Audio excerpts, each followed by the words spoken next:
These are the 4 test knives that were provided to me for the Sword Buyer's Guide Forged on Forums competition. I don't know who the manufacturers are. They are marked, but I was not provided with the names of them, other than this first one, which had the words Diggs Knife written on the packaging. With that being said, I'm going to go through my initial impressions of them before they are put through their tests, and we will see how my initial impressions stack up with their actual performance. First knife, labeled the Diggs Knife.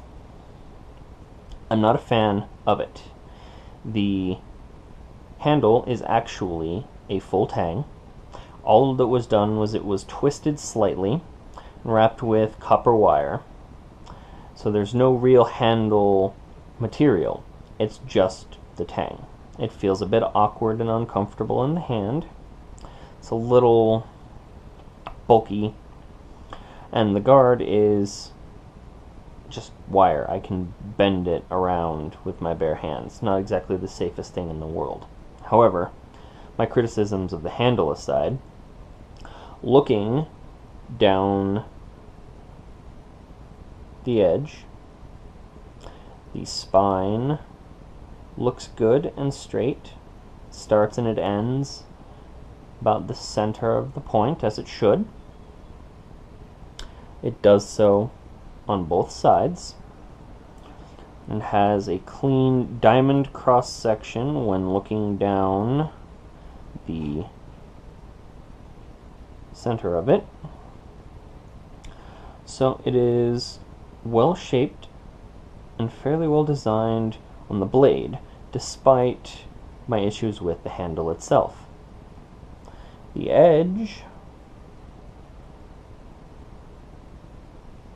has some sharpness. It's not catching the nail too much. So this is more of a stabber than a slicer, which is the purpose of this test, but I still would have liked to have seen a sharper cutting edge on it. The handle is about the same size as the blade. The blade is crisp-shaped, but by contrast, whereas it has waves this way, as per that design, it also seems to wave a little down the spine and the edge, which it should not. That should be straight as an arrow on both sides, and it shouldn't have these humps in here that I can feel with my finger. It should be relatively smooth and then taper down to the edge itself.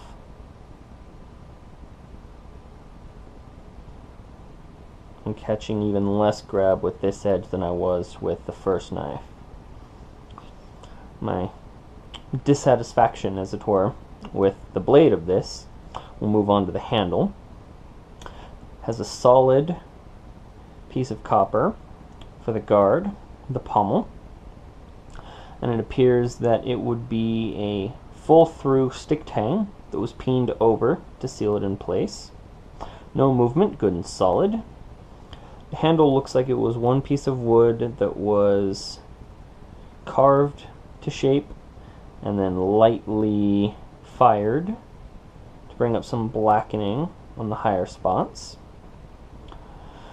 It feels comfortable in the hand, but it's long.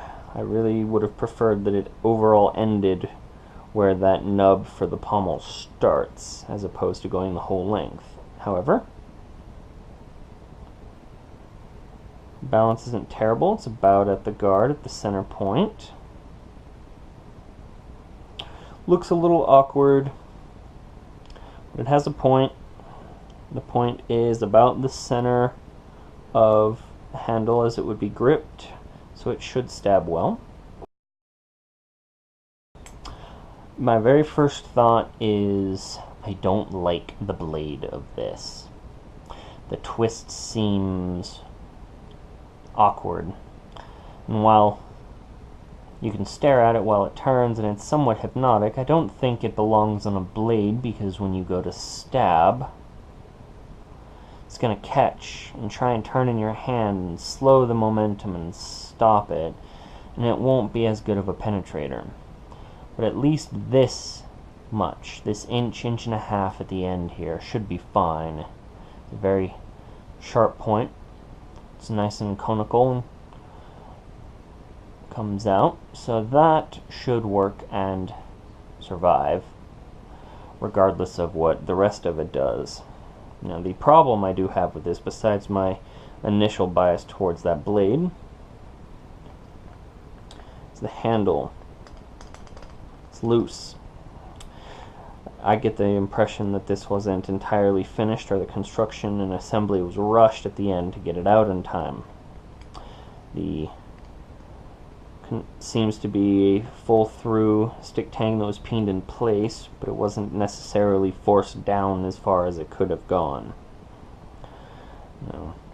Other than that, I like the design of the wood of the handle, and I really wish it had been secured. I'm just not a fan, for my personal grip, how fat it is. I think it should have been a little slimmer at the top, maybe a small bit wider at the base, but that's just to fit my grip. If it worked for the creator, then that's fine. And I really like that the guard and the pommel are made out of mokume. Even though it wasn't manipulated to create a pattern on the top edges, you look at it from the side and you can see the clear delineations of the different materials, which gives it a nice, subtle and appearance. And then the temper was left at approximately the same thing, so it does match, even though I'm not a fan of leaving the temper oxidation on the blade itself. This is more the style of a knife I would create. Simple full tang with 2 slats riveted in place. Also looks like they were epoxied as well.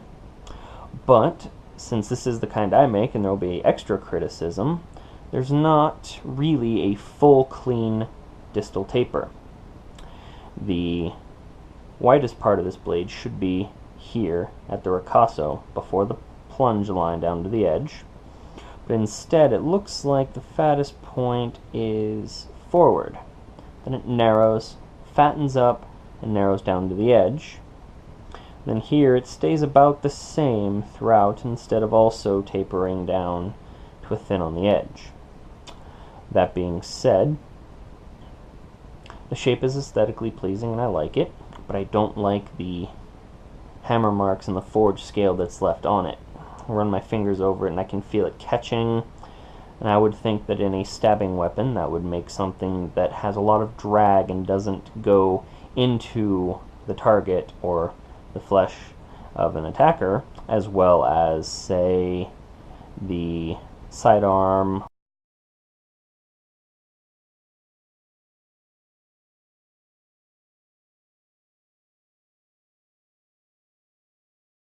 Number 1, Diggs knife. Same test.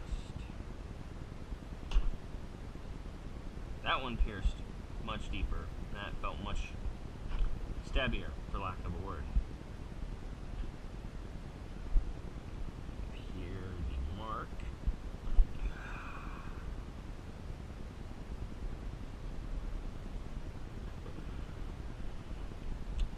Diggs knife penetrated 4.5 inches, and did so very smoothly. On to number 2. The wave blade. Hit bone, moved off it, went in solid, felt good and stabby.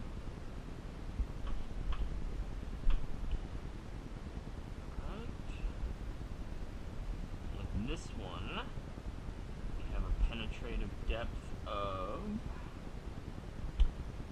3 1/8 inches.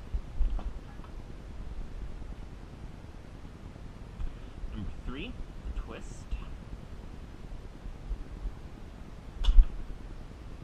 Surprisingly, That sunk in there very deep. It's going to be interesting trying to get this fucker out here. Alright. Well, while it may not have gotten the full penetration of the Diggs knife, or may have beat it, it certainly did 2/3 of its own blade length. It was approximately 5 inches of penetration. On to number 4, final blade. A little to the side out of where that last one went in with its huge knurl. That went all the way through and hit my steel pan underneath.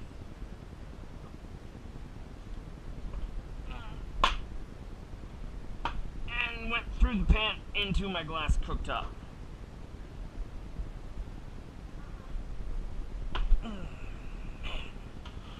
Well, I bent the tip. I tell you, this one went the farthest out of all of them, but for a measurement, we have 6 1/2 inches. And it went through that like a hot knife through butter.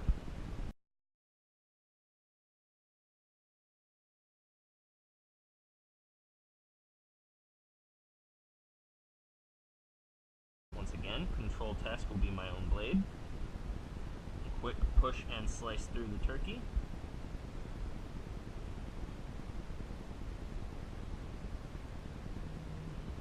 Not too bad. Alright. Number 1, Diggs. Let's go right next to that there. Slice is real nice. Try the other edge. Slice is about the same as mine. Good solid edge. Number 2.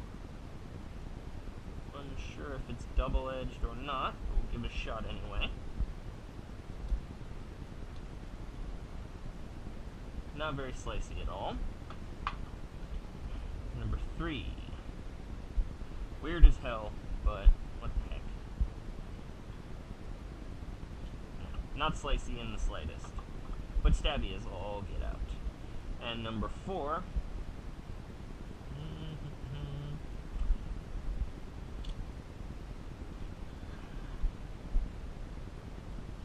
Okay, I want to keep number 4 for myself. Hell with this test. It's the sliciest knife I've used in a while.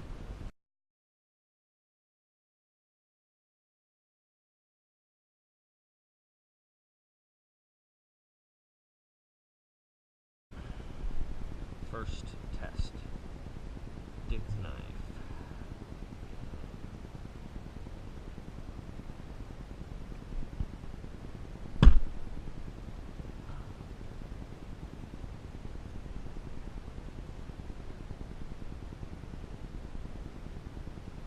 Maybe 1/4 of an inch, slightly larger. It really hurt the hand to stab. This is not a blade I'd want to use multiple times. Number 2.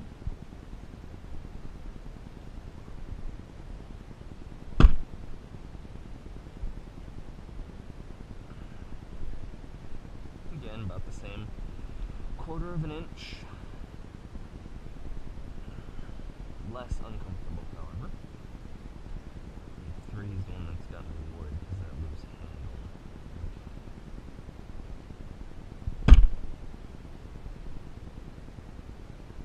Seem to be more solid. Definitely harder to get out, but still about the same 1/4 of an inch of penetration. And number 4. Okay.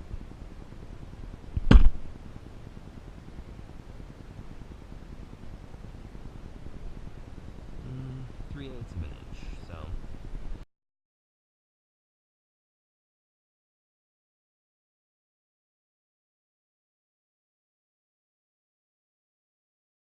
with the Diggs knife.